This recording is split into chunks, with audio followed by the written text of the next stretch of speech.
yesterday we had an introduction and a brief foray into dCas9 in bacteria, but there was a big disconnect between my introduction and the dCas9 stuff in bacteria, because in bacteria we're just using dCas9 as a roadblock to block RNA polymerase.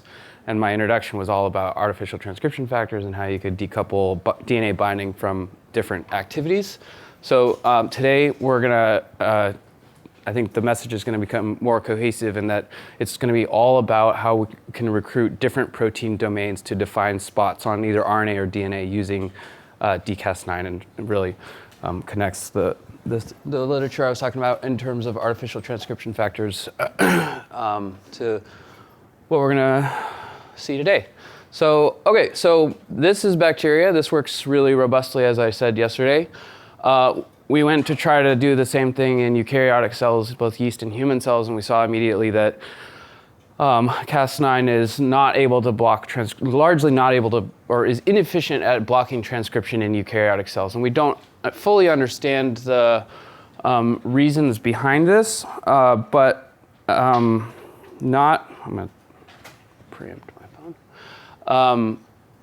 With a desire to move quickly, we just decided not to study polymerase biology and how eukaryotic polymerases may be more processive in removing proteins that are in their way, and instead just take a practical approach and say, okay, it is what it is. We're gonna try to potentiate our ability to control transcription by fusing on additional domains to Cas9 and increase our ability to silence transcription in eukaryotes.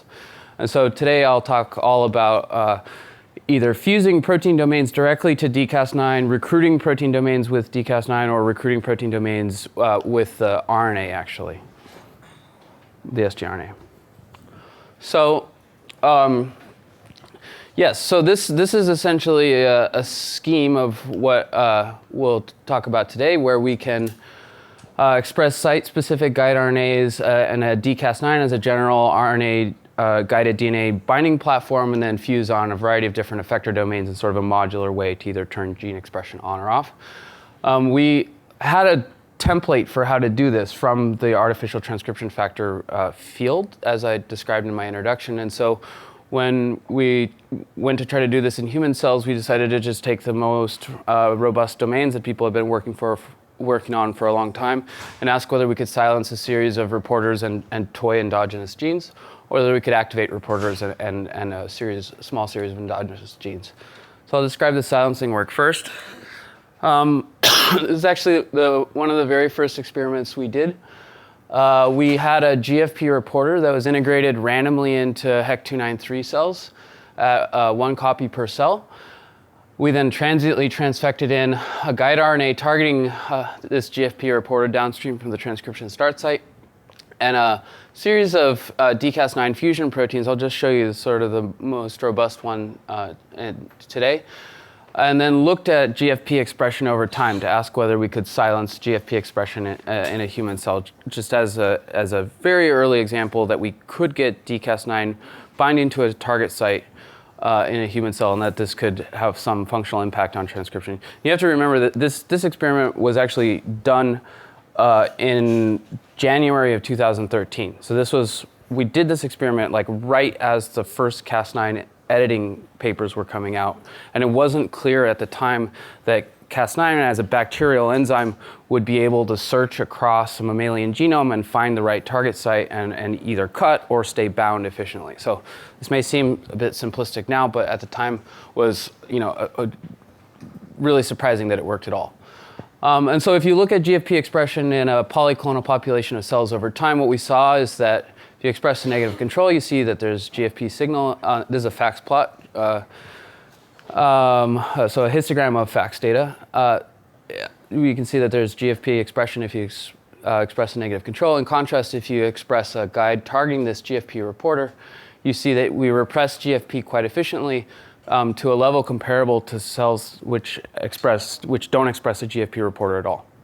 And so this was quite encouraging to us and suggested that we would be able to possibly efficiently control transcription in human cells. One thing that we were bothered by is that there's this tail of cells that do still express GFP. So GFP is sort of either on or off in some ways in this system. And this is either, I'll talk more about this later, but either reflects, so because this reporter was integrated randomly, what we were unable to determine was whether this tail reflects just cells where we weren't expressing enough of the guide RNA or the protein, or whether this was a chromosomal location where we had integrated GFP that was refractory to silencing by these artificial transcription factors.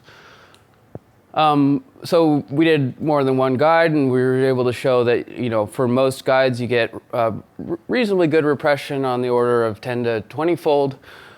You do get some repression from just dCas9 alone, so that's these lighter gray bars.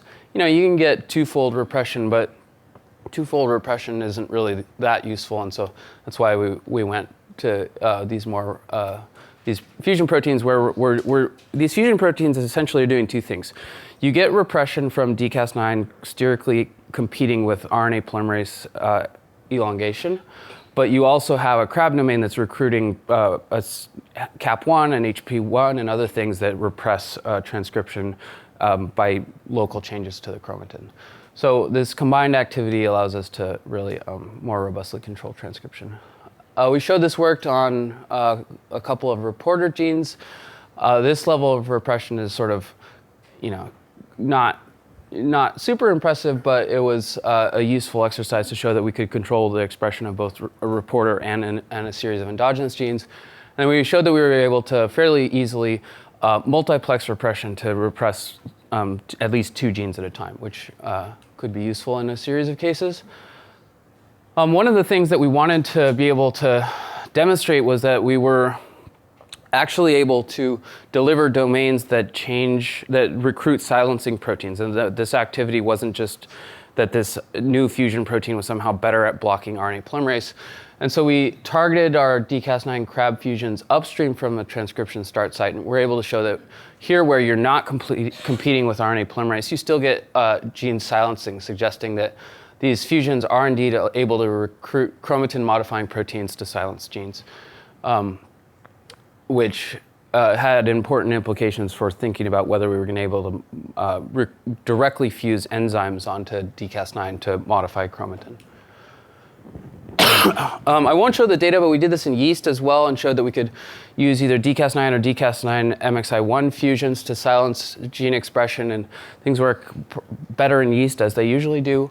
But one interesting experiment that we did show in yeast that is similar to what was shown in bacteria is that we can use dCas9 to directly compete with other transcription factors at transcription factor binding sites. So this is a form of repression that's independent of an enzymatic activity fused onto dCas9, and instead is just related to, and is also independent of competing with the polymerase, and instead is just related to dCas9 binding to specific binding sites in this case a yeast reporter, and competing with an expressed transcription factor. And so I think this so what the experiment is there was a TET-O reporter driving venous expression. If you express a TET-R VP16 fusion and add doxycycline, it binds to the TET-O sites and venous goes on. That's shown here. So there's basal expression. You add doxycycline, you get nice induction of venous.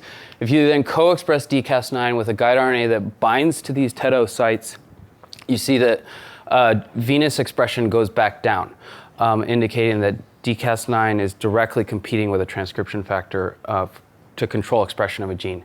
And it remains underexplored, but I think you could use something like this to actually map promoters or map enhancers and figure out where the important binding sites along a promoter are that control gene expression.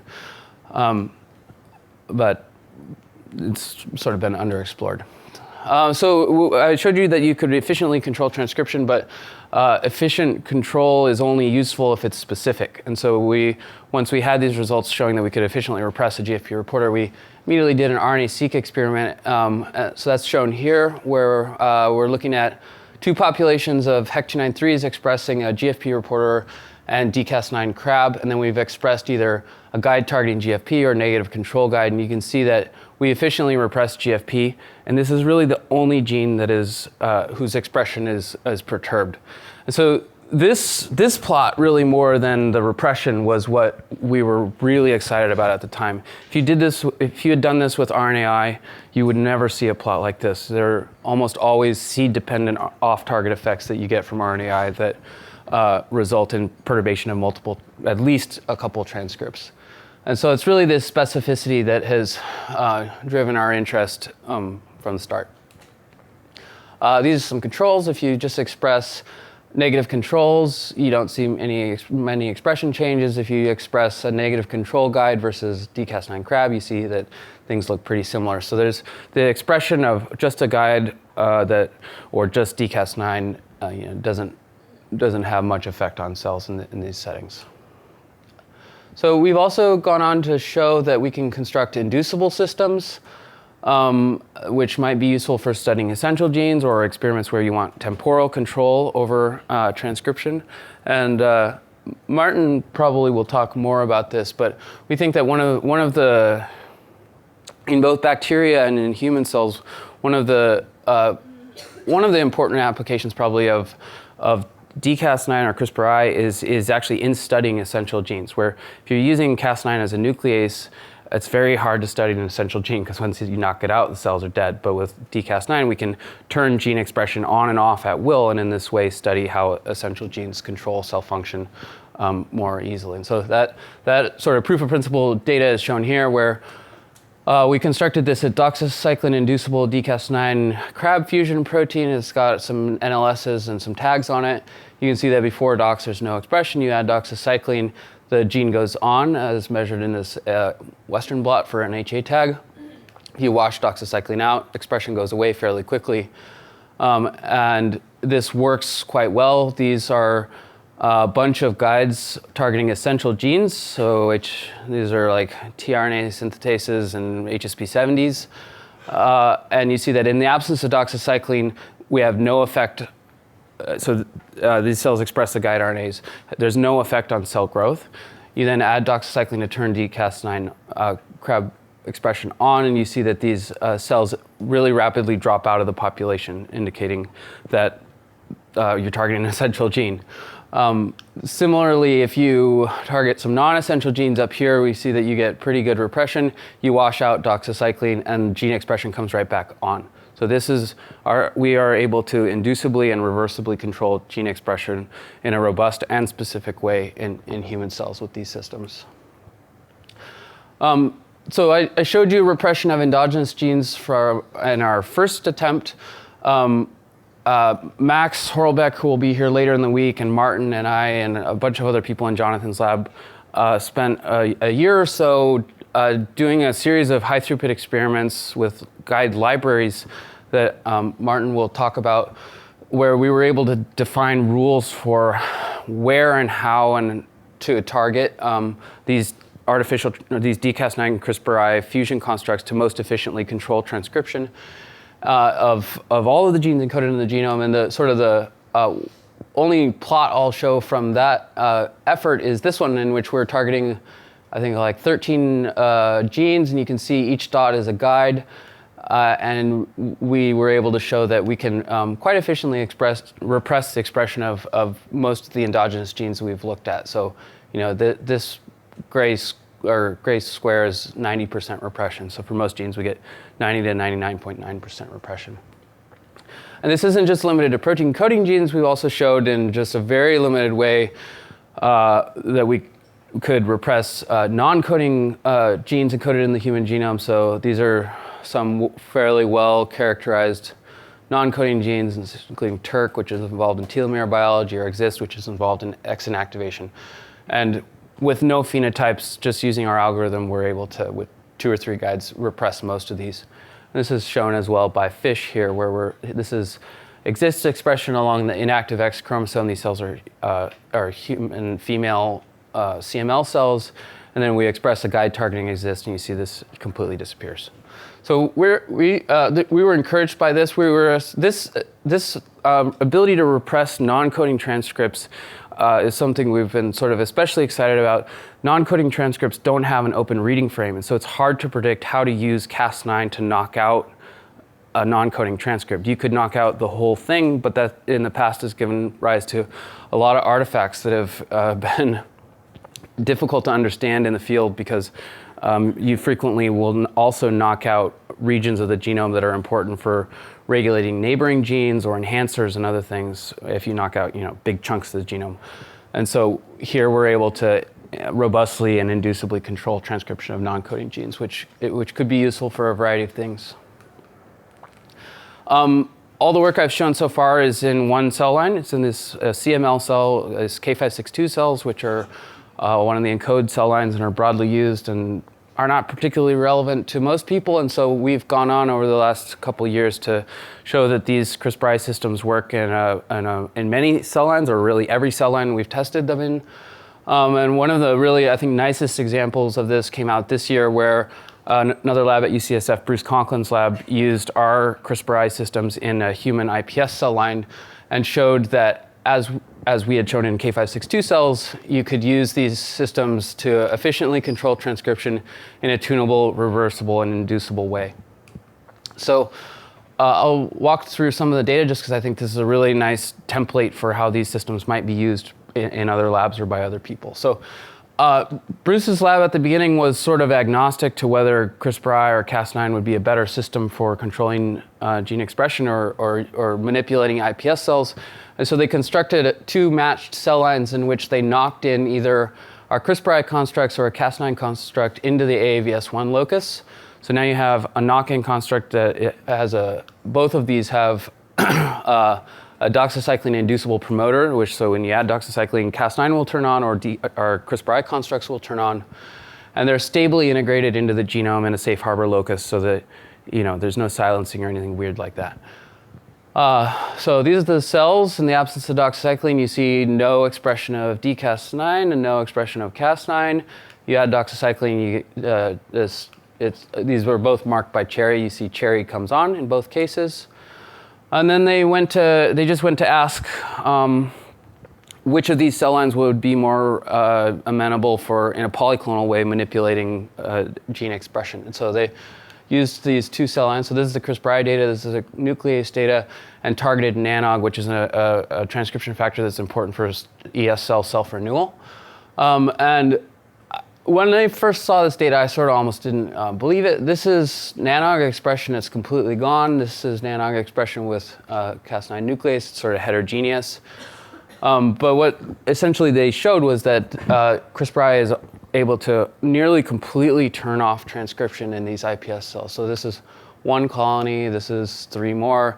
These are the controls that express NANOG in the absence of the guide RNA. And what I think is important to note is that Cas9 efficiently knocks out NANOG. This is a very efficient guide RNA, but the knockouts in a polyclonal population are heterogeneous. So at a per cell level, you have a mixture of both out-of-frame alleles and in-frame alleles that generate null cells and cells that are hets and cells that are wild type or have two short in-frame indels that render the protein somewhat functional. So I think CRISPR is not a null. It's more similar to RNAi in many ways, but we can do things polyclonally, which lets you not have to compare clones always. And in some applications, homogeneous phenotype could be preferable to a null, but that needs to be tailored per application. Bruce's lab went on to show that this works for a variety of genes. So here you have populations of cells expressing guide RNAs targeting these genes. In the absence of doxycycline, gene expression is on. You add doxycycline and wait a couple days, and gene expression pretty much goes off by 90 to close to 100%. Another way to look at the comparison between the CRISPR and CRISPR nuclease data is by FACS, and so or by Sanger sequencing. And so what Bruce went on to show beyond microscopy is that you can look across a series of time points at NANOG expression. Sorry, I should set one step back. This is, never mind. Actually, I don't know whether this is a GFP tagged NANOG or this is an endogenous staining. I should know that. It's not important for the point that I'm trying to make, but I should figure that out. I think it's a GFP tagged nanog. Anyways, before you add doxycycline, nanog is on. You add doxycycline, you can see nanog go off. It's looking at loss of function methods. The temporal repression depends on each gene. So for each gene, and I think this is just a very general comment, when you turn a gene off by RNAi or by deleting a gene with Cas9 or with CRISPR-I, the gene stays on until the protein products and the mRNA products are turned over or depleted, right? So every gene will have a different half-life where you maintain gene expression and it drops over time. So like if you have a very stable protein like GFP that has a 24-hour half-life, if you knock out GFP expression, you'll see GFP remain visible for 5 to 7 days. Where if you have a protein like MYC that has a 20-minute half-life, things are gone within a couple hours. So my only point is that nanog's a fairly stable protein, and it takes a couple days for expression to disappear. But you see that by day 4 or day 5, GFP levels are largely gone, or nanog levels are largely gone. In the CRISPR nuclease polyclonal population, you see at day 0, you get nanog expression, you express Cas9, and you delete, you start to form indels and mutate the gene. But what you see is that even out to day 12, you have this bimodal population of cells in which some of the cells have alleles that are edited and some are unedited. And of the edited alleles, some have in-frame indels and some have out-of-frame indels, resulting in sort of 2 different populations over time that one expresses nanog and one doesn't. So that is, I think, an interesting example of where, in this case, CRISPR-I is actually more efficient for controlling gene expression than Cas9 is in a polyclonal population. One of the things that we noticed early on was that the guide RNA levels are limiting for controlling gene expression in many cases. So that's shown here. This is a GFP RFP sort of reporter experiment. This is a sort of binned fax data. And what we're looking at is whether dCas9 crab expression was limited our ability to control transcription, or whether guide RNA expression limited our ability to control transcription. And so we binned a GFP reporter signal over Cas9 was marked with Cas9 was marked with BFP, or the guide RNA is marked with cherry. And what we saw was that there was no correlation between the dCas9 crab BFP levels and our ability to repress GFP, but there was a strong correlation between the M-cherry levels, which indirectly marked the guide RNA, and our ability to control expression of this GFP reporter. So that's seen here, where the less cherry signal you have, the less cherry signal you have, the less you're able to repress GFP. The more cherry signal you have, the stronger your repression of GFP is. And so this was very good evidence that guide RNA levels were limiting in this system. And also early on, in Jennifer's first editing paper in eLife, they also saw that there was a correlation between guide expression levels and gene editing. So this suggested to us that if we could improve guide stability or expression, we would generally improve either Cas9 gene editing and CRISPR-I and A function.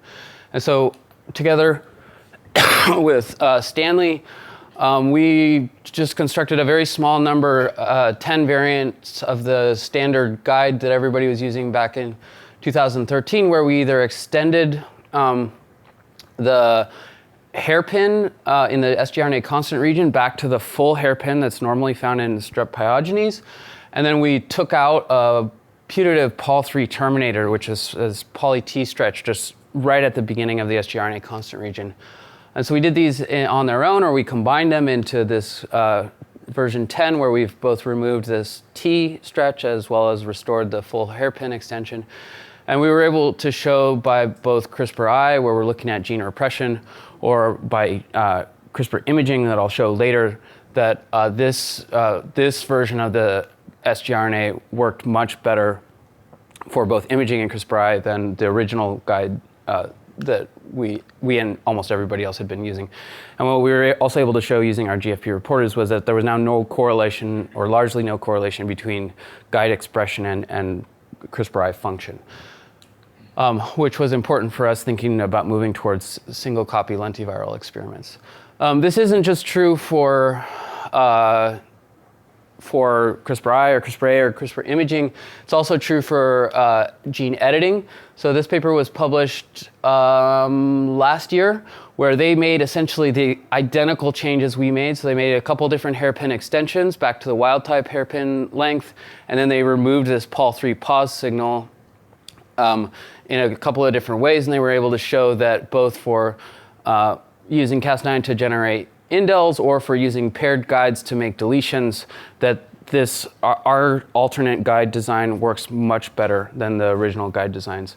There's also a mouse genome scale CRISPR knockout library that's shown the same thing, that's not published but should be published soon. So I think my only point here is that I think this point has sort of largely been ignored by the community, but it shouldn't be. And so if you look through Jennifer's methods, they're using our alternate guide design, and we and others have shown for every Cas9 application that we've looked that the minimal original guide design does not work as well as this alternate guide design where you remove a Pol3 terminator and restore the hairpin. And the Pol3 terminator aspect of this is probably specific to human cells, because removing the Pol3 terminator didn't have an effect in yeast, but the hairpin extension seems to be generally better. So, yeah. That same change we made for applications where a duplex was made rather than the covalent? Should be, yeah. I think it just, you just get, nobody's done that as far as I know, but I would guess that if you get more stable association between the duplex, you're going to get more efficient duplexing and loading into Cas9. So I would guess that should help. So there's a variety of ways to do loss of function experiments. So we were probably more excited about our ability to potentially activate transcription. And so we did a series of experiments where we fused on these same VP16 or 64 domains that I was talking about yesterday onto dCas9 and asked whether we could turn on transcription of a reporter. In this case, the reporter has 3 guide RNA binding sites upstream of GFP.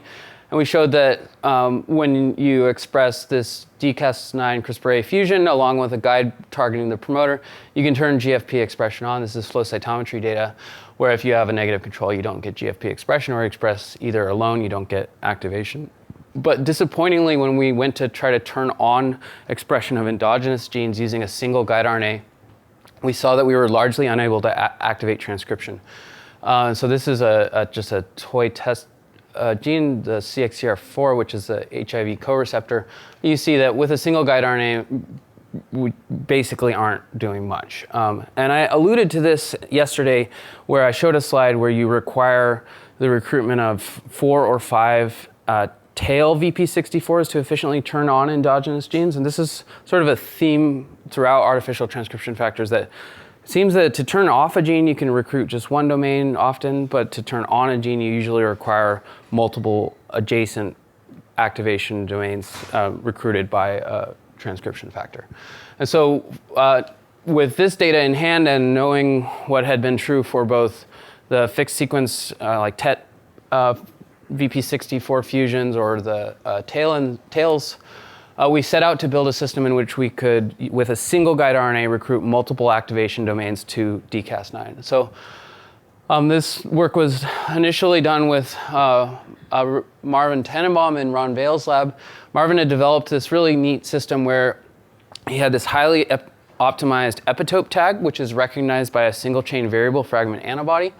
And so I fused this epitope tag onto dCas9, and such that now with a single guide RNA, we're able to recruit up to 10 copies of this single chain variable fragment antibody fused to VP64. These antibodies don't require disulfide bonding, and as such can be expressed in the cytosol of human cells. And then we appended some NLSs and a couple solubilization domains onto these. And we were able to show that now with this, where our version 1 systems largely don't activate transcription, our version 2 systems do activate transcription. Bar charts are okay. I think FACS data is probably better. So these are unstained K562 cells. There's no antibody present here, so there's just background fluorescence.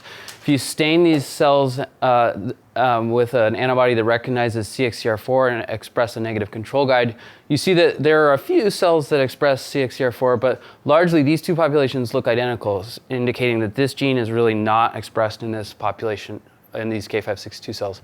In contrast, if we activate CXCR4 expression by expressing a guide that targets CXCR4, we see that gene expression goes on. This is a log 10 plot, and it's largely homogeneous across the population. So the bulk of these cells now express CXCR4. I think it's very easy to measure fold changes for gene repression. I think for gene activation, there's been some confusion in the literature about the best way to measure gene activation. So if you normalize activation of a gene that's not expressed and divide by 0, you end up with fold changes that are sort of unbelievably large. So if you normalize, if you subtracted this signal from this signal, you end up with 0, and then if you divide this by 0, you end up with, you know, several 20 or 30,000 fold. Where I think what is more relevant is sort of what people like Fung and others have done for CRISPR-A and measured absolute abundance and a relative increase. And so those are a little bit harder to do and can be hard to do if you're using a qPCR readout, but I think it's an important point. Okay, so unlike CRISPR-I, where we've sort of been, people have largely only used dCas9 crab fusions. There's been a variety of CRISPR-A systems that have been published by a number of labs. So we published our first generation VP64 fusion, as did a couple other people. And then we published a second generation SUNTAG system, which is shown here. But interestingly, there have been other labs, including George Church's lab and Fung's lab, that have in a parallel way arrived at the same conclusion that to efficiently activate transcription, you're going to need to recruit multiple activation domains. And so all of these systems try to get at that. They work differently in different people's hands. We like our SUNTAG system. It's a little hard to set up because you need to express 2 proteins at defined ratios. The people seem to like the SAM system, and we like the Viper system a lot if you just want to express a single protein, which is easier to do. And seems to be the same conclusion that George Church came to very recently, where he published a Nature Methods paper where they evaluated all 8 of these published activation systems. And what they say in the paper is that the VPR and the SAM and the SUNTAG systems, which are sort of the version 2 CRISPR-A systems from 3 different labs, work best, and the others work more poorly. So I think I'm a little biased in this game, but you can read the paper. Is there a comparison available regarding how the systems compare with the requirements for localization? They all need to be really close to the transcriptional start. They do. All of them follow the same positioning rules. Yeah, so so there are 2 genome scale CRISPR-A libraries. One is the SAM library and one is ours. Both arrived at the same rules. And Martin may talk more about this, I'm not sure, but we did a tiling experiment that defined where was most efficient to position CRISPR-A. Fung's lab did sort of a low throughput version of the same thing and more or less arrived at the same answer. You want to be within 500 base pairs of the transcription start site upstream from the transcription start site. Yeah, same rules. What is shown on here, but you can't really see, is that some of these systems have alternate guide designs where they've appended stem loops onto different locations on the guide.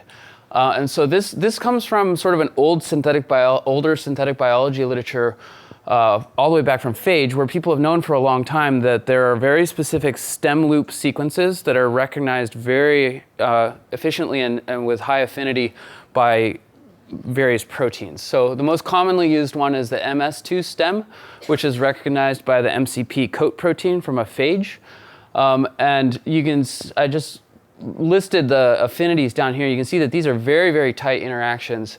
And there are a number of them, and they can be used orthogonally. So I'll talk about this more, but this is another way that you can use, that you can recruit proteins to a dCas9 sgRNA complex. So you can tag the sgRNA with stems that recruit MCP or PP7 fusion proteins.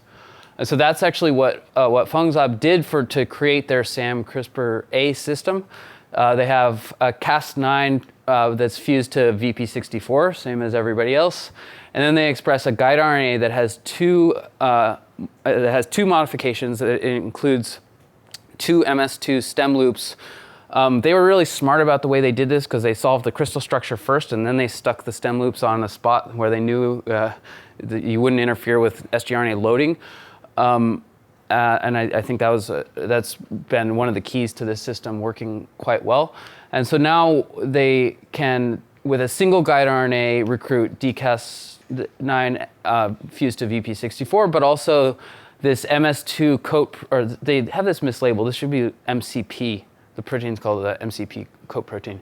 But they can recruit two MCP proteins that are fused to two different activation domains. So this is a P65 domain that comes from the NF-kappa B P65 protein, as well as an HSF1 activation that comes from HSF1 protein. So there's a viral activator and then two human activators. And they showed that this works much better than the original VP64 fusion. So in parallel, Wendell Lim's lab at UCSF was also thinking about using RNA stems and RNA stem binding proteins to recruit protein domains using Cas9 guide RNA complexes. And so they have this really nicely diagrammed here as to why this is a useful approach. So if you you can use dCas9 to either directly by competing with the polymerase control transcription, you can fuse protein domains to dCas9, but this is sort of a fixed system in which a guide RNA only encodes the locus, and for each additional function, you have to express a new fusion protein. In contrast, if you use the guide RNA, in contrast, they showed that you can use the guide RNA as both a means of localizing dCas9 to the genome and also specifying the function of the dCas9 complex.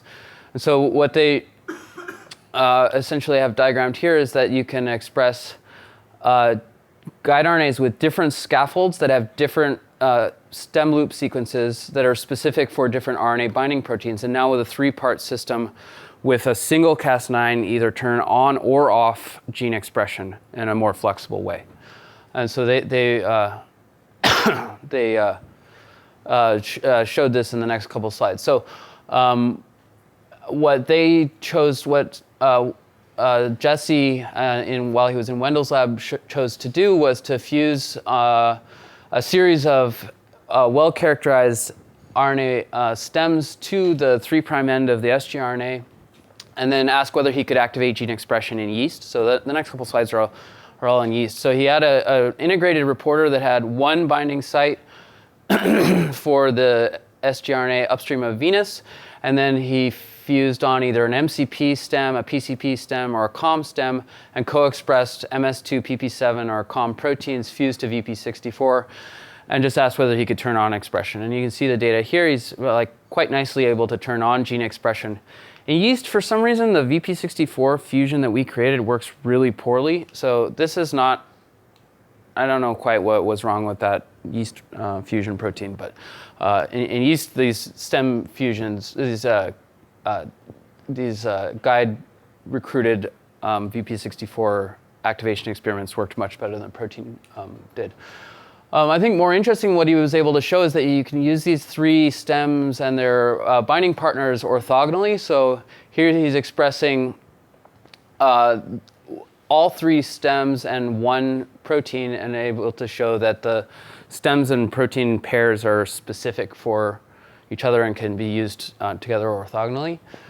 He was able to show that you can also recruit things in a multivalent way. So this was a proof of principle experiment that suggests that you should be able to recruit in a programmable way 2 different effector domains by just fusing 2 different stems onto the guide.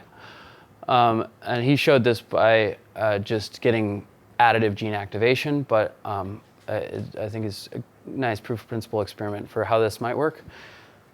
Oh, sorry. That's this experiment, actually. And then he was also able to show that you can recruit more of one activation domain to increase your ability to control gene expression here. This works in human cells as well. So here Jesse expressed in HEC293 cell line dCas9 along with 2 guide RNAs, one of which has 2 MS2 stems, one of which has 1 COM stem, and then he co-expressed an MCP VP64 fusion or a COM crab fusion, and then in the same cells was able to show that you can use dCas9 to both repress this B4. So yeah, these guides were targeted to either CXCR4 or this gene B4 galin T1, and he was able to show that in the same cell population with 1 Cas9, you're able to both repress gene expression and activate gene expression. So really the guide RNAs are what are encoding the function here, not Cas9. And this is a more flexible way of using dCas9. You can think about an alternate way of doing this where you express 2 different dCas9s or 2 different Cas9s that have orthogonal sgRNA binding sequence. Like you can express Staph aureus and Pyogenes, and these don't bind to each other's guide RNA sequences, and as such you could encode 2 different functions at 2 different loci. But then you're increasing, for every locus you want to target and perturb, you need to express an additional Cas9, which sort of increases the complexity of the system very quickly. Wendell's lab has been interested in for a long time in pathway engineering and in metabolic engineering, and so they showed in a proof of principle experiment that you can modulate pathways in a complex way. So this is an artificial pathway that has been reconstituted in yeast. It's a violacin production pathway. It has 5 enzymes that are required for violacin production. So there's vio A through E. They're weirdly misordered. They're A, B, E, C, D. And there's several branch points across this pathway that result in the production of different endpoint compounds. So you can, if you get activation of A, B, E, D, and C, so all 5, you get violacin. If you just get activation of A, B, and E, you get pro-deoxyviolacin, or if you also add in D but not C, you get pro-violacin and no violacin.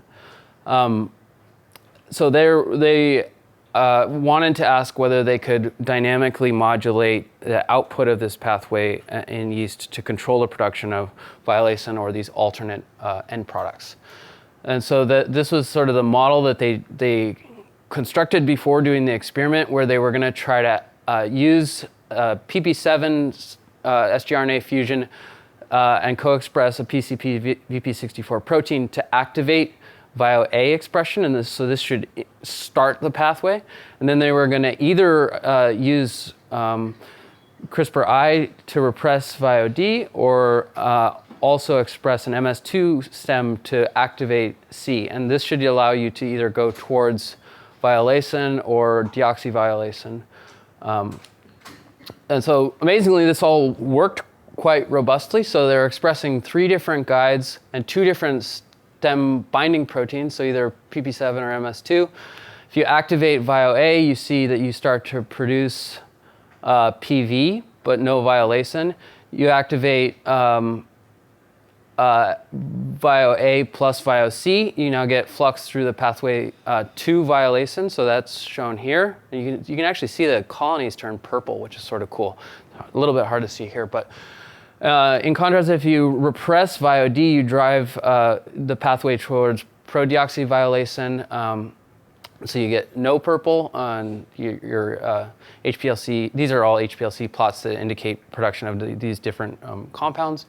And then if you express all three, you block D, so you don't get violacin production, and instead you get deoxyviolacin, and this is a pink compound that shows up here. So I think this is sort of the best example that I know of complex modulation of a pathway where you can controllably tune output using a combination of CRISPR-I and A all in one cell type. And I don't know that this would be that easy to set up in human cells, but it has promise for metabolic engineering in prokaryotes and yeast and other lower eukaryotes. Okay, so that is the end of what I want to say about using CRISPR-I&A to turn genes on and off.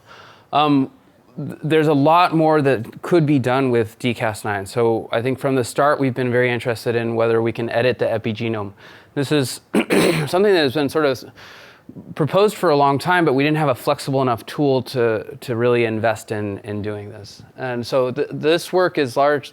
The I&A work we did a lot of it was done at UCSF. This next section is largely done by other people. So here's a reminder just that chromatin is complicated. So the nucleus is packed into a 3D architecture. There's regions of heterochromatin and euchromatin that have impact on gene expression. DNA is wrapped around histones. These histones all have tails, and on these tails, there's a very complex code of regulation that includes methylation, acetylation, ubiquitination, phosphorylation, and even, I don't know, new things like crotinylation that people don't really know much about. But there's a ton of labs out there that just study, the histone code and the epigenetic code and how this modulates gene expression. But this has largely, for the past, 20 years, been done either retrospectively or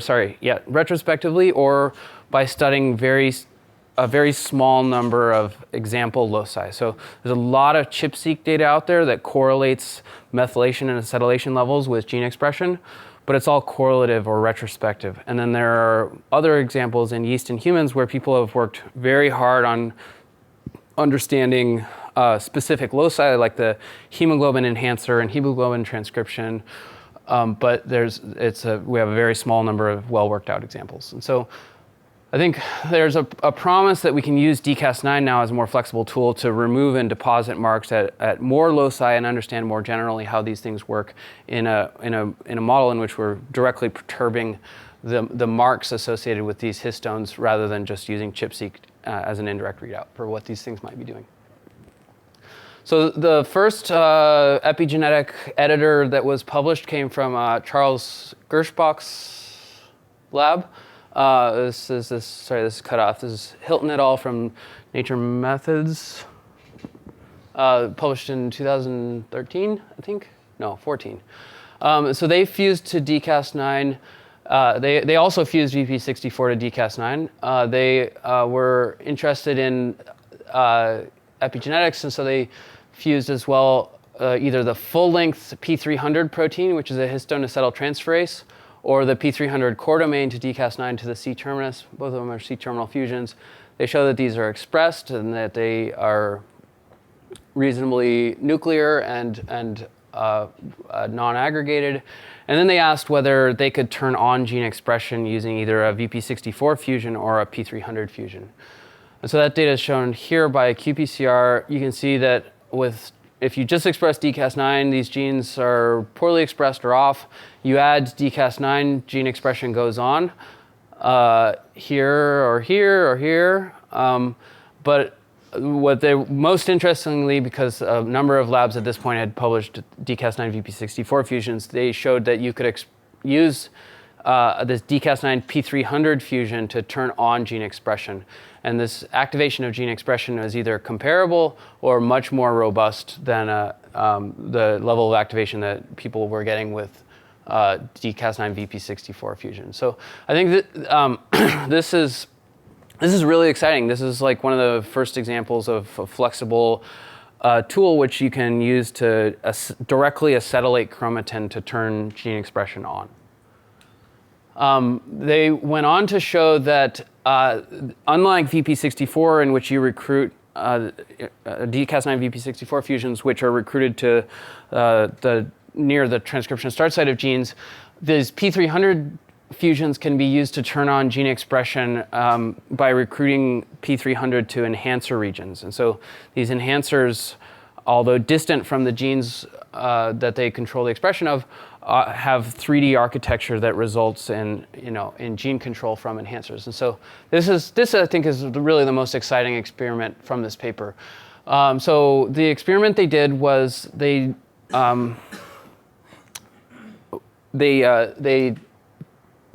like everybody took the easy route and decided to study something that was really well known and show that as proof of principle they could activate gene expression by targeting this histone acetyltransferase to an enhancer. So there's, like I said, there's a ton known about hemoglobin expression. And there are 4 hemoglobin genes diagrammed here. They're spread across the chromosome. There's a well-characterized hemoglobin enhancer, the HS2 enhancer, and they asked whether they could recruit their dCas9 P300 fusion to the enhancer to turn on expression of these hemoglobin genes, which are 11, 30, 46, or 54 kb away from the enhancer. And so again, this works because in 3D space, this enhancer is looped adjacent to the hemoglobin genes and directly controls gene expression there. And so this works. This is the basal gene expression. If you express dCas9 alone, or you can see that expressing dCas9 VP64 at this enhancer does nothing. So this is a different level of regulation than what I've talked about in previous slides with CRISPR-A. In contrast, if you target this P300 histone acetyltransferase to the enhancer, you see that hemoglobin epsilon and gamma go on, and delta a little bit, and beta not so much. But this is the first example that you could turn on gene expression by directly modulating the chromatin state of an enhancer and its associated genes.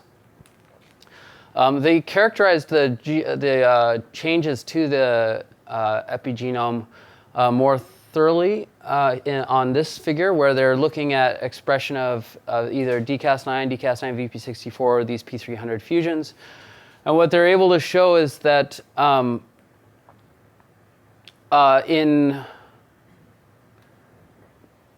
so at the enhancer, VP64 does recruitment of VP64 does result in H3K27 acetylation, which is an activating mark for transcription. So this indicates that VP64 is binding the enhancer and does induce chromatin acetylation indirectly by recruiting additional chromatin modifying complexes. But what was more interesting is that when they looked at so this is the enhancer, when they looked at the hemoglobin gene promoters, either epsilon or gamma, what they saw was that the P300 fusion induces H3K27 acetylation at the gene, but VP64 doesn't. So there's something very different about recruiting an acidic activation domain to an enhancer or a promoter than recruiting an actual histone acetyltransferase to an enhancer or a promoter. And so honestly, we know very little about why this induces acetylation but doesn't turn on transcription, and this has some looping that does turn on transcription, but it's at least proof of principle that we can deliver specific domains and we can acetylate chromatin sort of at will. In a similar set of experiments, Renee Mayer's lab at UMass published that you could fuse dCas9 to a histone demethylase and use this to remove methylation marks on histones. Counterintuitively, I always think of methylation as indicative of gene silencing, but removal of certain methylation marks activates transcription. So in this case, they're removing methylation to turn on transcription. Sorry. They're removing methylation to turn off transcription, other way around. So they again, as Charles Gershbach's lab did, they used loci where we know a lot about the enhancer and promoter structures. So they targeted these dCas9 LSD1 fusions to the OCT4 locus in ES cells, and they're able to show that when you do this, and they're throughout these experiments, both for the P300 and the LSD1 fusions, everything is being compared to either a VP64 fusion or a CRAB fusion. And VP64 and CRAB fusions mostly have an effect when you're recruited to the transcription start site. The demethylases and histone acetyltransferases have more of an effect when recruited to other regions of the genome. And so the CRAB fusions in this case are sort of a control. But what they were able to show is that when you recruit LSD1 to the OCT4 distal enhancer, you turn gene expression off, resulting in ES cell differentiation.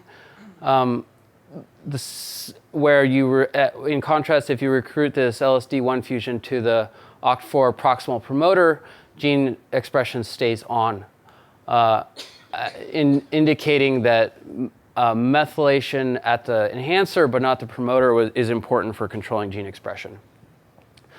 Similarly, if you look at this gene TBX3, here's the gene itself. Here's an enhancer that was known, so it's labeled here as a TBX3 distal enhancer or TBX3 proximal promoter. You can see if you recruit LSD1 to the distal enhancer, you turn gene expression off. But if you recruit LSD1 to the proximal promoter, gene expression stays on. And this is very different from the CRAB domain, where the CRAB, in this case, can turn off gene expression both from the enhancer or the promoter. So I think there aren't yet general rules for this kind of thing. Sometimes a CRAB domain can turn gene expression off from both the enhancer and the promoter. Sometimes the demethylases only can turn gene expression. Usually it seems that demethylases turn off gene expression by only when targeted to the enhancers and not the proximal promoters. And then I think most importantly, as these are sort of proof of concept experiments that you can demethylate chromatin with a dCas9 fusion protein, they were able to show that when you target LSD1 to the distal enhancer, you remove these H3K4 dimethyl marks, resulting in indirectly loss of H3K27 acetylation, and the gene goes off. So these are controls. Really, this is the most important figure, that here, this LSD1 fusion removes this methyl mark, where the CRAB fusion doesn't control the methylation directly. Although it does turn the gene off, and how that happens is not exactly clear in this case. But again, I think nice proof of principles that these fusions work, that you can deposit or remove marks directly on chromatin. People have shown that you can also fuse dCas9 to DNA methyltransferases. That's shown here. What they did was to fuse to the C-terminus of dCas9 a minimal DMT3 domain. And then they showed just a handful of loci that if you use either an inactive version of this DMT3 or a non-targeting guide RNA, there's very little methylation. If you target the active DNMT3 to the locus with dCas9, you see a pretty dramatic increase in DNA methylation. So now we're moving beyond chromatin and instead directly modulating DNA methylation. And they showed this at a couple different loci. And they showed, I thought, quite nicely that this is dynamic. So DNA methylation is often thought of as a fairly permanent mark. But in the context of this dCas9 system, if you transiently transfect in the guide RNA and the DNMT3 dCas9 fusion, you induce methylation within 6 or 7 days. And then if you follow this for a month, methylation falls. So I don't know exactly what this means, but at least for these two loci, this isn't like methylation associated with imprinting. This is a dynamic form of methylation that can be deposited and removed. People have also shown that you can use dCas9 to demethylate DNA. So TET proteins catalyze the oxidation of methylated cytosines to hydroxymethylated cytosines, resulting in removal of methylation from DNA. And so this group fused this TET core domain to dCas9 and we're able to show that you can remove methylation at a couple of different loci, resulting in genes going on. So you methylate DNA, genes go off. You demethylate DNA, genes go back on. So now we have sort of an increasingly big toolbox of dCas9 fusions, right? We can use VP64, or we can use CRAB to directly control transcription. We can deposit acetylation with the P300 domains. We can remove methylation with the LSD1 fusions, and we can remove or deposit DNA methylation at will. And so there may be improvements on these fusion proteins, and there needs to be a lot more work, but it's been an exciting couple of years seeing other labs start to use dCas9 to control the epigenome. And so I think if I can summarize everything over the last series of slides, transcription is complicated and epigenetics is maybe even more complicated. We have now a rudimentary tool set of domains fused to dCas9 that we can use to turn genes on and off in human cells, either by directly controlling transcription at the promoter, or by competing with a elongating polymerase, or by controlling the epigenetic code at enhancers and distal elements within the genome. And so if this is where we're currently at, where we're just using VP64s to recruit the mediator complex, hopefully eventually we'll be at a more robust state where we can turn on and off transcription the way it's controlled normally through development, where you have a coordinated series of acetylation and methylation state changes that tightly control transcription in a very stable way. All right, so I have till 10? Okay, perfect. All right, so we're going to go away from transcription now and talk about recruiting other domains to the genome. So what we early on we wondered, like, what else can you use dCas9 for? And one thing that has been done for a long time is to recruit fluorescent proteins to the genome and try to use this to study nuclear organization or nuclear function. In the past, people have done this by knocking repetitive elements into the genome. So you can knock in TET binding sites or LAC-I binding sites and then express a TET GFP fusion, and in this way image a genome in a living cell. But this requires modification of the genome.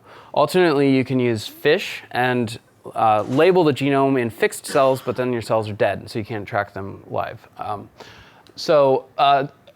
That's shown here. This is a cartoon describing some of what was known in the early 2000s about nuclear architecture in HeLa cells.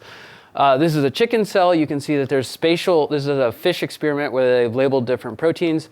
You can see that there's an interesting level of spatial organization at a individual chromosomal level. So the chromosomes are largely segregated away from each other and spatially confined. People have also used 3C and high C and targeted chromosome capture and a number of other ways to try to study 3D nuclear architecture in a retrospective way, where you cross-link everything, pull down, and then sequence a bait piece of DNA and everything that's associated with that bait DNA, and then you can sort of try to retrospectively construct maps of where every piece of DNA is relative to every other piece of DNA and understand 3D nuclear architecture. But all these methods rely on dead cells or cross-linked cells. And so what we were hoping to use dCas9 for is a way to image the genome in a live cell in an unperturbed way. And so this was done together with Baohui Chen, a postdoc in Bo Huang's lab. She took our dCas9 and fused on GFP. And then the key here is that you want to express very low levels of this dCas9 GFP fusion so that you have very low background. And co-expressed guide RNAs from our sort of standard guide RNA constructs, and asked whether she could image a couple of repetitive elements in the genome. So the data is shown here.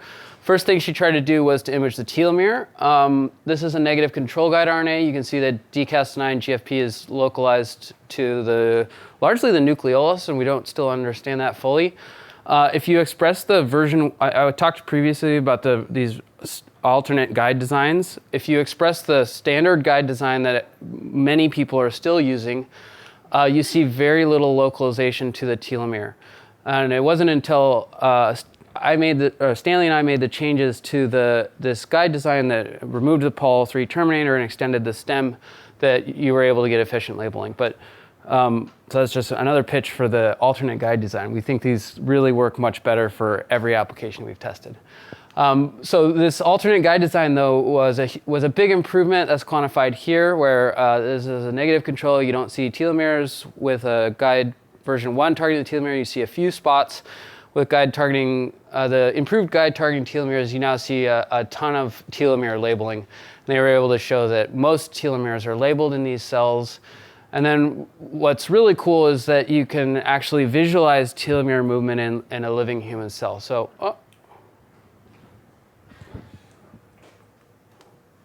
that is shown here. They don't do much, but this is imaging a telomere in a living, all the telomeres in a living human RPE cell. It's a retinal pigment epithelial cell. And so this allows you to do things like track the movement of chromosome ends relative to each other and a variety of other things that they showed. They showed importantly that there's not a DNA damage response induced by dCas9 binding to the telomere, because that could lead to weird artifacts. But so the telomeres were the proof of principle, because you have lots of binding sites and you're going to get a massive enrichment for the dCas9 GFP at telomeres. But what we would all really like to do is be able to image an arbitrary sequence of DNA anywhere within the genome. And so what Bao Hui decided to do initially was try to image some sites in the human genome that are repetitive. So all of us encode a series of mucin genes that are responsible for mucin or mucus production.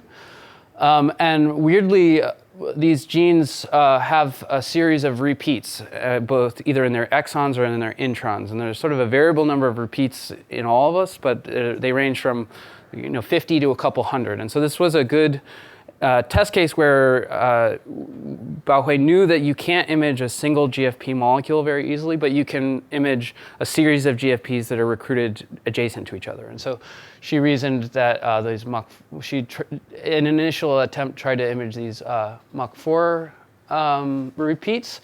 So this was her first experiment. She imaged this MUC4 exon 3 repeat. You can see clearly 3 spots. She sort of freaked out when she first saw this, because these cells are supposed to be diploid. We karyotyped the cells thinking that this might be, it was either an off-target spot, which seemed unlikely, or these cells were triploid, and it turns out they are triploid. So these are the 3 MUC4 containing chromosomes. I forget which chromosome it is.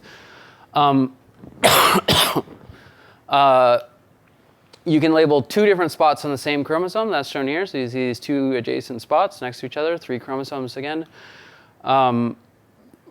She showed extensively that labeling of DNA in human cells is as efficient or better than other labeling methods, such as oligofish. So this was sort of a control and sort of a benchmarking experiment, where you see that there's 3 MUC4 spots here labeled by dCas9 GFP, and there's 3 spots here labeled by this oligofish method, where you use labeled oligos to tile across a region. And if you merge the signal, they are nicely co-localized.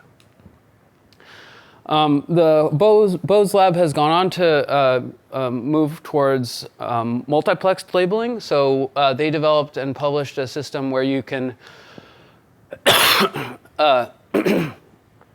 use either the Staph aureus Cas9 fused to GFP or the Pyogenes Cas9 fused to GFP to do genome imaging. So this is no guide RNA. You see that there's diffuse signal. You express a guide targeted to the telomere with either Staph aureus Cas9 or Pyogenes Cas9. You see nice telomere labeling. You can also target these same repeats, so 3 spots on the MUC4 exon for either Pyogenes or Staph aureus. And then, more interestingly, and this is going to be a little hard to see, is there a way we could turn down the lights? Probably not. They were able to show that you can use these together. So in this setup, they have a Pyogenes dCas9 labeled with GFP, and they have a Staph aureus dCas9 labeled mCherry. And you can see that, so that's here. This is Pyogenes GFP signal. This is Staph aureus cherry signal. If you merge them, you can see that you're getting nice 2-color labeling of telomeres. And they showed this similarly for MUC4. And then what I think is much cooler than these control experiments. They used these Pyogenes and Staph aureus to label 2 different spots on a chromosome, and then ask whether you can measure distinct signals. So this is labeling 2 different spots on the same chromosome that are 272 kilobases apart, and you can see very clearly 3 green and red spots where you get binding of Staph aureus and Pyogenes distinctly. And then if you label 2 spots that are only 7 kb apart, you see that you get this partial merging of the signal. So I think these are again just proof of principle experiments, but they indicate that we definitely can label multiple loci on chromosomes on unperturbed chromosomes in living human cells and image the genome, image how the genome moves relative to each other to measure compaction, image how it might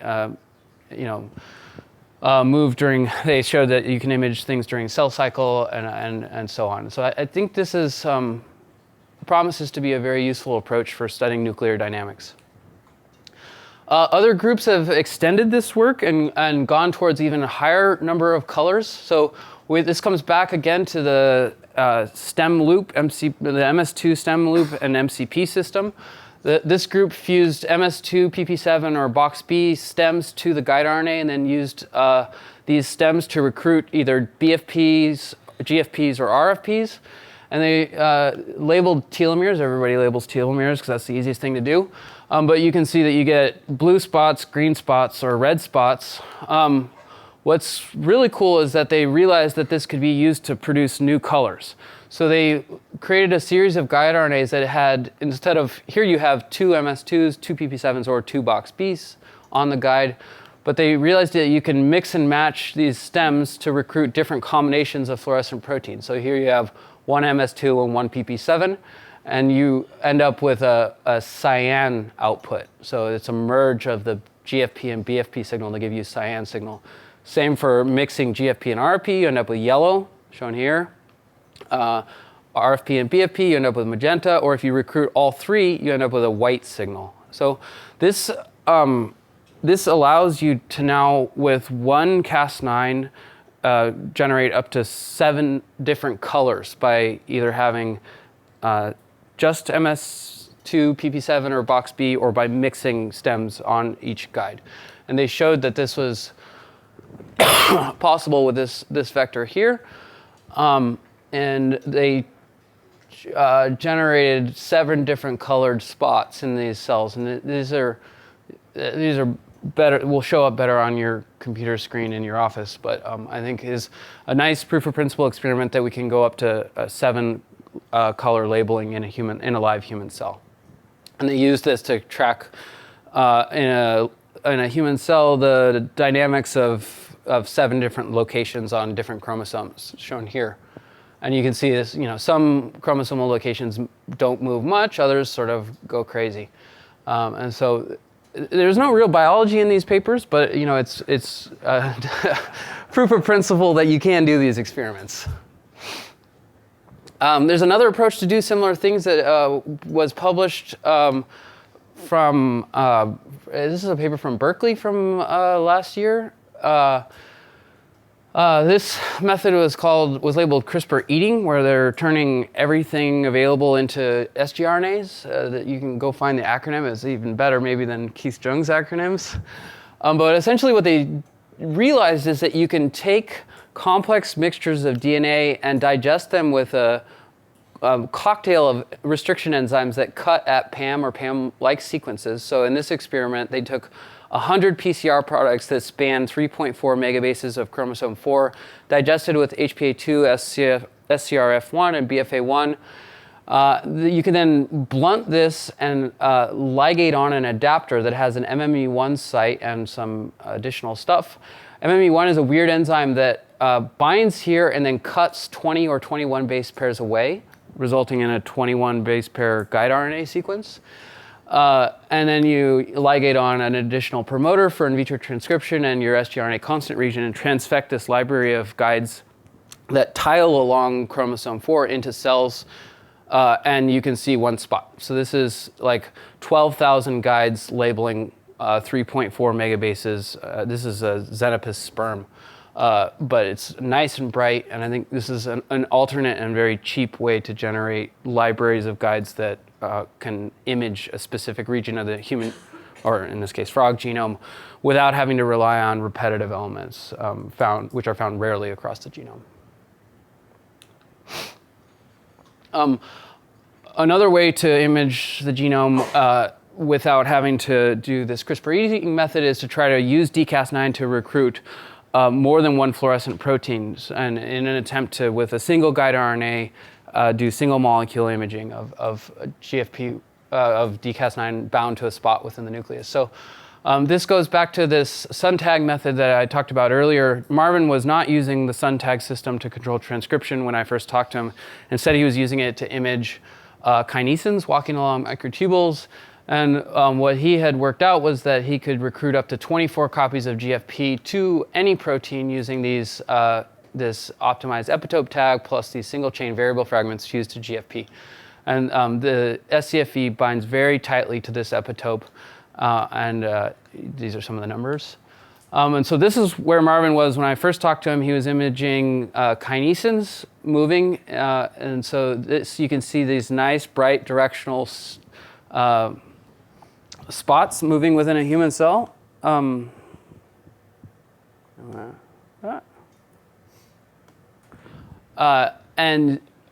So each one of these moving spots is a single kinesin visualized by 24 GFPs marching along a microtubule.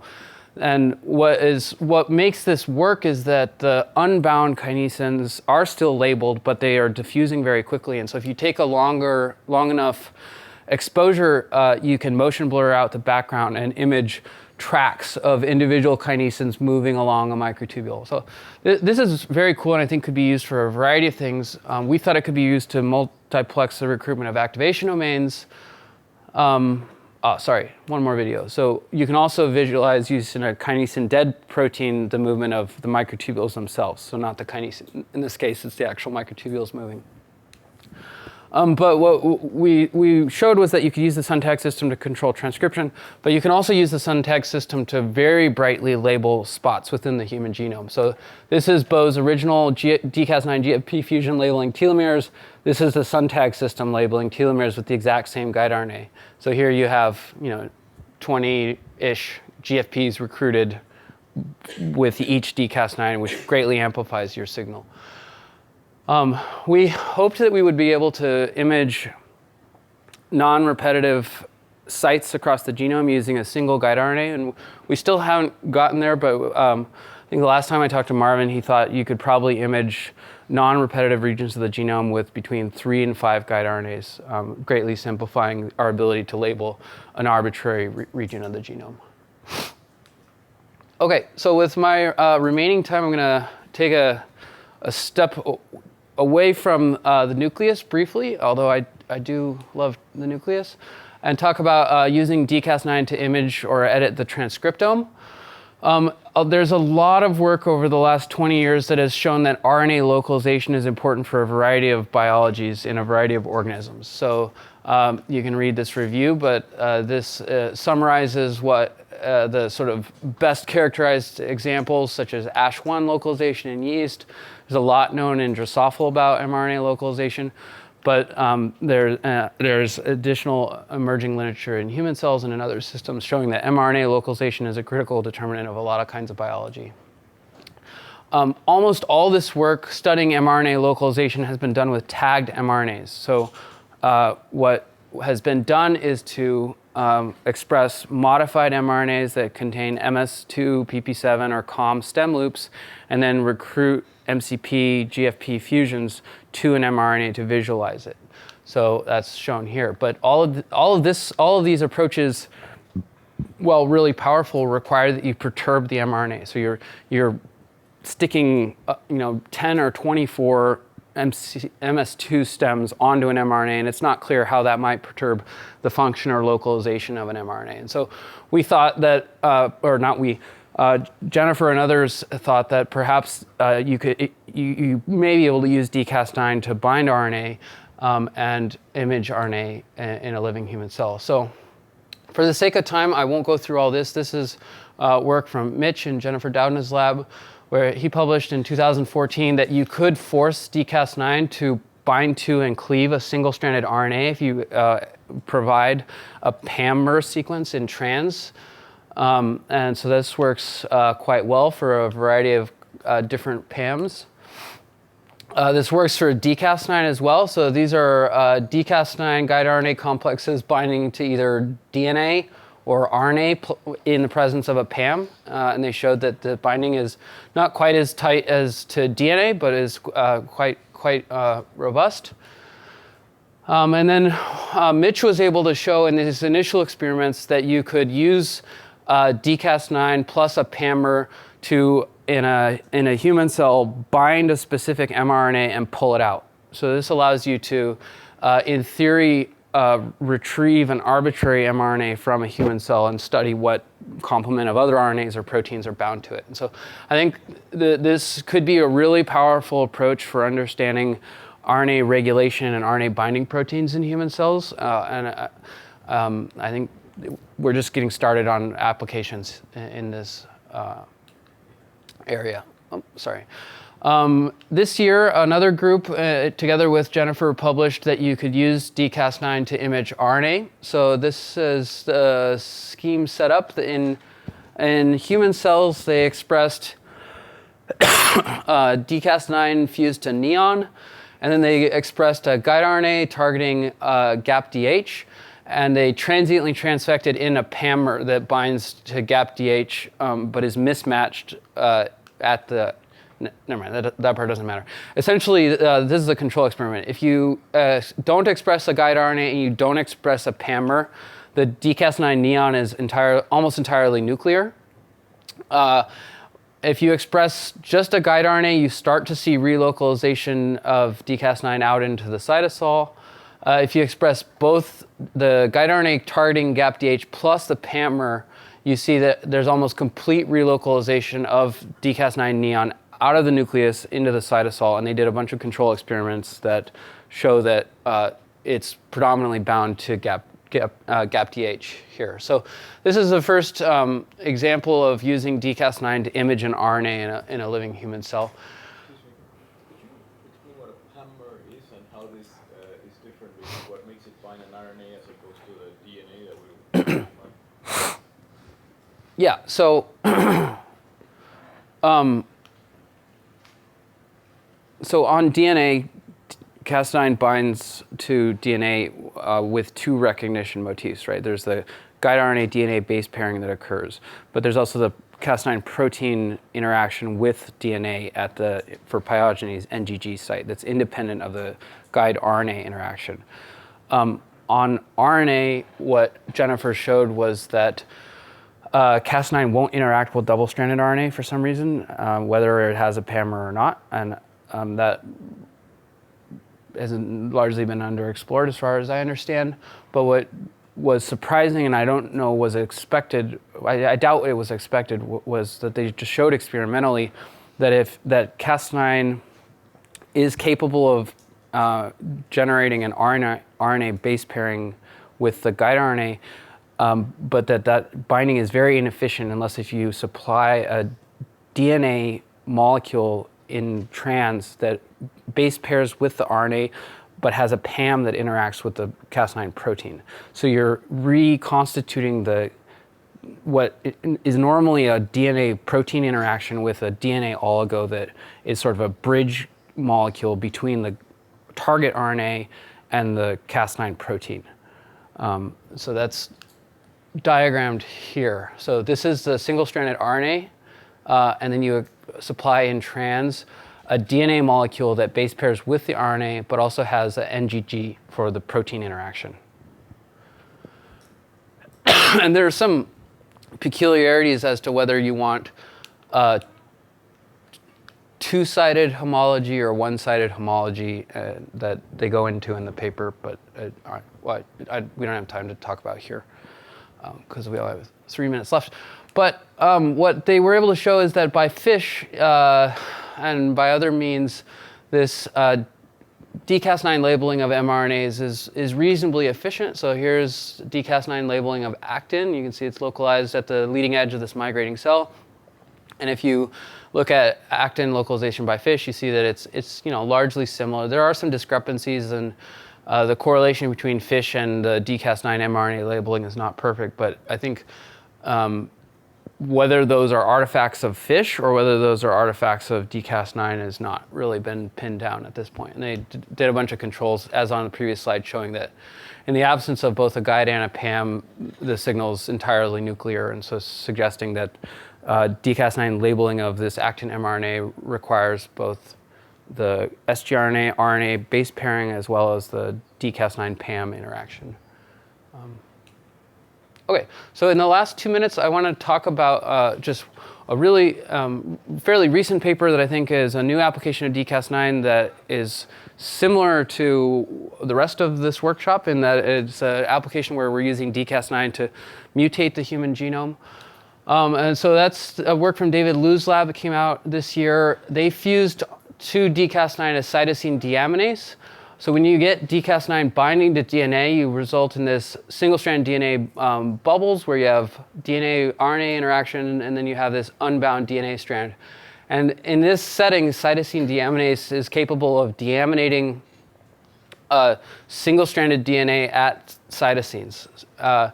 This deamination, if you don't get repair, results in a A to T mutation. So this is a means of using dCas9 fused to a molecule to mutate the genome rather than make double-stranded breaks. And they showed that this works in vitro.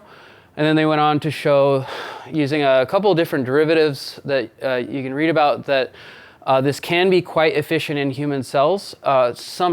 They showed that the mutation rate can be efficient, but that it's aided greatly by not using a true dCas9, but using instead a nickase that stimulates DNA repair.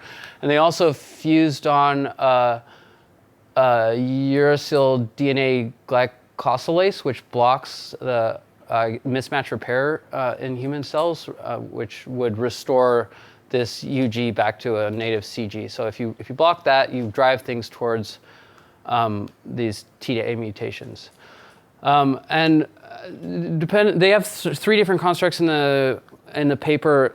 Some of them result in, so if you use a nickase, you get more indels. If you don't use a nickase, you get a lower level of mutation. So it's sort of a trade-off between your desire to avoid indels due to single-strand DNA breaks versus your desire to have high level of DNA mutation. But what I thought was really cool was that they showed that you could take human cells that have these APO mutations that are associated with Alzheimer's and mutate the pathogenic lesion back to a wild-type sequence. So this is the mutant sequence. It's got this arginine here. If you then treat these cells with this base editor, you restore this arginine back to a cysteine. So you've mutated this C to a T, which changes things from arginine to cysteine. Where if you, and they showed that this is quite efficient. So you get 75% C to T mutations in this case, where if you try to do the same thing with Cas9 and homologous recombination, they show that this is very, very inefficient. So this is a way that you might use dCas9 fusions to directly mutate DNA rather than using Cas9. We're limited to just C to T mutations at this point, but it's possible that other domains can be fused on to mutate additional bases to a desired base. Okay, so with that, I'll end and just say I love Cas9, but don't forget about dCas9. It's also useful, and it has different applications for imaging and controlling transcription. And thank you for your time.